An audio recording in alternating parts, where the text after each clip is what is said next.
You ever have one of those days where you just are completely in the zone and you're nailing almost everything? Today was a good day. I got quite a few trades to show you guys. I picked three or four that I thought were pretty useful and pretty good for educational purposes. The first one is going to be on XLE. I recorded it live this morning. The other two I'm recording after the fact using the live replay feature on TradingView. So let's get started with XLE, then we'll jump into the other trades. Here we go. Hey guys, we are scouting a short position on XLE, who's already had a pretty significantly red day. This morning we have already dropped below our 47.26 support level, knocking out a couple of key places for us to look for the bulls to show up. They have not made it yet. Our next daily support level is 46.73. What is catching my attention is the 5-minute bear flag that we are seeing develop after this morning's drop. So this was a pretty significant oversold condition. Our hourly is still oversold. We haven't seen much follow through. 15-minute, this is the bounce. That's the saddest bounce I've seen in a long time. So what we're going to look for is a bear flag setup, and it may be executing right now. So I need to be quick about this. Yes, indeed it is. So I'm going to take my position.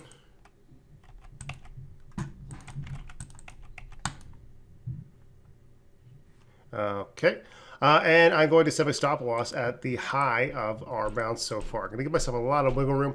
My stop loss is 47.47. And the real conservative entry, if you want to play this to the downside, is going to wait for a break of low day, 47.15. The next option for you would be to scale up, look for a back test, and then down. I'm happy with my entry, happy with my stop loss, and I will be setting my new stop loss at whatever our next lower high becomes on this guy. So we'll stay tuned. We'll follow it through the course of its trade, and if we are looking for a target for this drop, we're going to go to our 5-minute time frame. I believe that it's going to be pretty extended if we do see this sort of follow through here. But we'd be looking for something down in the mid 46s.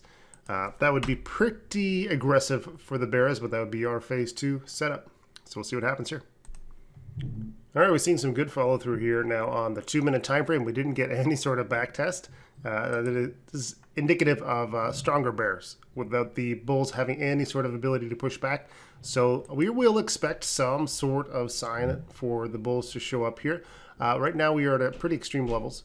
So I'm going to cover half of my position, and I'm going to let the rest ride out. Got the stop at break even, already profitable, so it's going to be a good day no matter what at this point. And we will continue to monitor until we are all stopped out here. All right, so we're seeing a lot of strength here on the 2-minute time frame. Both bears remain in complete control. If this is going to be our 2-minute lower high, I am just going to take my stop loss and move it down here to 47.10. Well, 47.11, right above that level. Our next support level is 46.73. That is a daily low from way over here. Let's get some context. That's what it looks like. So we will look to cover the rest of our position at that point, and we'll just have a good trade. All right, so that was a pretty significant amount of volume here. I'm going to cover my trade. We're close enough to my target. I just don't want to get too greedy. I'm going to take my profits now. All right, the next trade we're going to look at is PLTR. It's on the 2-minute time frame, and essentially what I saw to start my interest in this was the squeezing type of behavior that we got developing on the 2-minute time frame. We had a lower high, and we had a steady little 21.38 level, and I'm watching these slightly higher lows build up and these slightly lower highs. And that to me builds out an equilibrium. It's a tightening range overall, and it shows us that compression and that pushing together of the forces between the bulls and the bears is happening. And when that happens, generally we see something trip and we see a move in a particular direction. So that was basically what I had posted on the Chart Guys page earlier today. PLTR 2-minute equilibrium squeezing. Bulls want 21.50. Bears want 21.38. So 2150, that would have a bull break to the upside. Ideally would knock out 2155, and we would see the bulls sort of run away with that with stop buys being triggered. And the opposite direction, 2138 would have a bear break and drive the bulls down toward the low of day. So we're looking for either one of those two scenarios to come into play. We're happy with either one. And in this case, I actually expected the bulls to take it. I was looking for a bull break of 2150. Things looked like they were shaping up pretty well, and that was my bias. Luckily, we traded the charts not with bias, so we were watching this develop, and I should have taken the short on the loss of this little triple bottom in the 2-minute time frame. But because I was biased to the upside, I didn't think that was going to happen. So I'm watching this develop, and I'm like, all right, here are the bulls doing well, holding against 2138. Here is a touch and a break. Okay, now it is time to enter. So I had said, impressive defense of the 2139 level, and in fact I got to show you guys right there. I want the bull break still. That's what I'm all about. So being prepared for both scenarios allowed me to be able to benefit from that. Obviously the chart is not going to lie to me. That's why we use the charts. That's why we use price action. Bears showed their intent. So in with a short order at 2137, my stop loss was at 2151. So let's just go mark that right up here, 2151. Where was that? Oh, of course, 2150, already labeled. And the reason I'm doing that is I have seen the bears pressure to the downside. I want to give them a lot of breathing room in order to set a lower high under this range of resistance. Because if they manage to break this 2150, then I was definitely wrong and then get it whipsawed out. And then the trade is just not going to go my way. Either way, time to get out and just be happy with what I got. So this is not a huge trade. We only had a range of about 10 cents. Well, let's see what happens here over the course of this development. We start moving to the downside. Things are looking pretty good here. And if we jump to the 15, because that's where I start to watch these things, because my goal ultimately at this point is try to establish a bit of resistance that I can move my stop loss against. So if we go into the 15-second time frame, you can start to see that we're building out a little bit of a wedge. And this wedge, if you give me some artistic liberties here, we can see that we have this little bit of a slope. So when I see a wedge on any time frame, that tells me that there is some more price compression, and the likelihood is going to be a break to the upside. So what I do is I cover my position at half of it at 21.28 because I want to take the profits that I have. I'm happy with them, and I can see evidence of a bullish reversal pattern setting up. We see the bulls come into play. They break this pattern just a little bit, move to the upside, and at this point I move my break even, my stop loss to break even, because I still want to give the bulls a little bit of breathing room, but I want to take my profits. I've already secured myself a good position by exiting and moving my stop to break even, and I'm going to let the rest of it ride out here. I got no idea what's going to happen after this, of course, so I need to allow the market to decide for me. Ideally, we get a 2-minute lower high, but I want to just play this out, and I get stopped out right away at 21. Let's see, where did I cover? Yeah, break even, of course. 21.38. So overall, a pretty interesting quick setup on PLTR. We got ourselves about a 10-cent move on that, and we got a half a position worth of profit. So all in all, not too bad. A little bit of taco money to take home, and that is collectively what we're trying to do over the course of the day, right? Just build up these small wins, consistent wins, and just be happy with our 10-cent moves. 21.37 to 21.27. All in all, not so bad. All right, the next trade that I'm going to show you guys was a long position on Twitter. And in this case, I didn't really have any sort of expectation. If we looked at the chart, it definitely looked like it was good for a bearish setup. So we had our big drop in the 15-minute time frame. We were 15-minute oversold. We had a higher high without any follow through, and we had a double bottom. So there's a little bit of a mixed bag as far as signals go. Double bottom is always nice for the bulls to show their consistent support, and the volume on the last touch to 65.67 was pretty significant.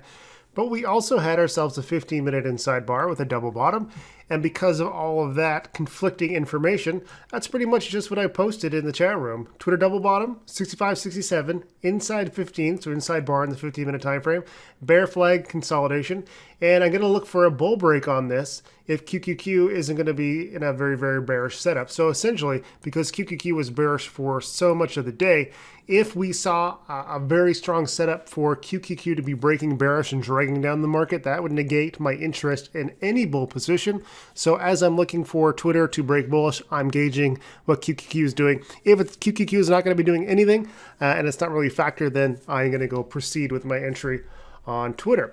So what we're looking for is a bull break of the 15-minute inside bar. So that would have us looking for an entry over 66.12 at this point. So that's what we wait to see if it develops. And we move forward on this trade. So as we proceed with our chart, we move forward. Finally, we get a break of 66.16. So my order is placed on the break. I think I got in a 66.13. 66 was about the average. You want to wait for that first print above the level to actually get it broken here. So again, posted in the chat here. In on the break, stop is set to 65.98. So I'm interested in 65.98, which should be about here, 65.85. Oh, right there is what it was. And the reason I picked that level is because on the 1 minute time frame, in fact, I think we even looked at the 15-second at that point, is that was the furthest point that the bears were able to push on that initial little push down before we saw the break of the 66.12. So I need something to have a stop loss. I never have a trade sitting there without a stop loss. I don't want it to turn on me. I'd rather take a small loss, just have to re-enter as compared to just be in a terrible bag hold situation. I've done that too many times in my career. I am no longer willing to do it and sit through just bad positions and mismanaged trades. So I always got myself a stop loss. So here we are. We are in our 66.12. We're happy with it. We got a stop loss. Now our initial target was going to be 66.28. So let's go mark that in here as well. We'll put 66.28. Oh, it's not going to let me do it. All right, we're going to drag it all the way down. Just a small, oh, there you are. Okay, thank you. We're so close to it. Now, the reason for that, if we break the inside bar to the bull side, we're going to be looking for our first possible target. It's going to be the high of the previous candlestick. So in this case, it was 66.28, which correlates very well to this support, which should now become a resistance. So this is 66.29. I'm going to be happy with 66.28, and that is going to be my target. So we move forward on this trade. We keep going, see a little bit of hesitation. Everything is okay. It's starting to look okay. But we still got our stop loss set, and this is why we set our stop losses. Now, this was admittedly a little bit scary, but before I had my stop loss, I didn't get stopped out of it, luckily for me. And then we continued to trade to the upside here in just half a second. I know we did because I got out my first half at 66.30. I was happy with that, and I took half and moved my stop loss to 66.12. So it was a break even. And the reason for that is, again, I want to scale out of my trades. I'm already profitable. I don't want to give it back by allowing the bears to push me back down to under my break even price, which would net zero my entire trade. It's just not what I'm interested in. So I allow these bulls to continue on and do their thing. Now, at this point in my day, I ended up having to jump onto the phone. And so I said, I got to leave my desk right there. The reason I'm showing these to you is because this is all part of how I'm thinking about things. I got to leave my desk. I'm looking for something that is going to give me a reason to jump out of this trade or a reason to move my stop loss. So I said, I got to leave my desk. I can move my stop loss to 66.17. And the reason for that is it is just a little bit of a blip here underneath where the bears would be able to get to. Where was that?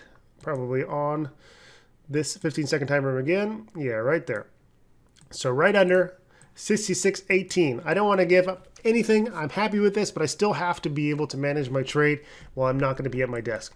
And as I'm stepping away, I start to notice something else. I say, hey, this is starting to look a little bit wedge-like.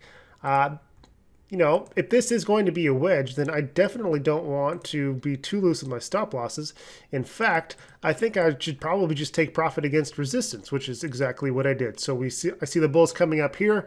I said, you know what, potential wedge, 2-minute time frame. I jumped out at 66.38. And I'm glad I did, because we saw pretty much a reversal, a follow through on that 2-minute wedge, and we saw things break down for the duration of the next hour or so, and we got ourselves another low of day test. So all in all, I had interesting use of the 15-minute bar.